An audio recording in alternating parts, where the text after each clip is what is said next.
Dans cette affaire, on est atroce. La France est atroce parce atroce. que oui, parce que c'est le seul. France, attendez, bien sûr, parce que c'est le seul chef d'État, Macron, qui dit des choses. Mais derrière, il n'y a rien.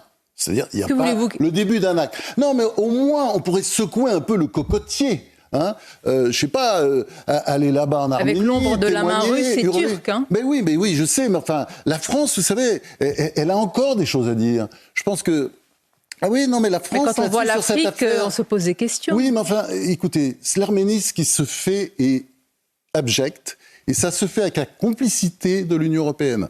Regardez, au même moment... Vos mots sont forts, hein, ouais, bah, attendez, excusez-moi, vous avez lu le livre de Raphaël Glucksmann, certainement, qui s'appelle La Grande Confrontation. Vous voyez très bien l'Azerbaïdjan, c'est-à-dire ceux qui ont décidé d'éradiquer, parce qu'on est dans un phénomène d'épuration ethnique et religieuse, c'est-à-dire on va raser les monastères, parce qu'ils font systématiquement les magnifiques monastères de l'Arménie, parce que ça, c'est la première étape, l'Artsakh, et on va...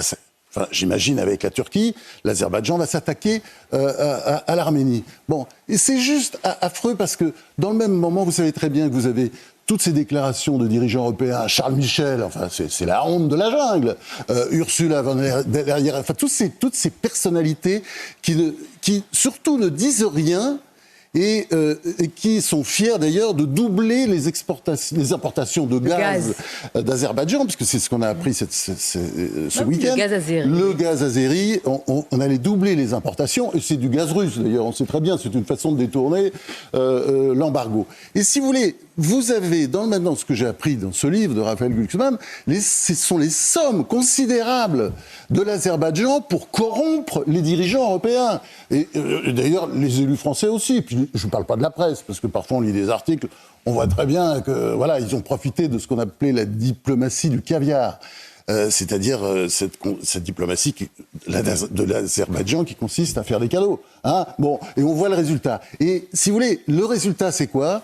Eh bien, c'est que l'Europe, dans cette affaire, est totalement absente, alors qu'elle aurait quand même des choses à dire.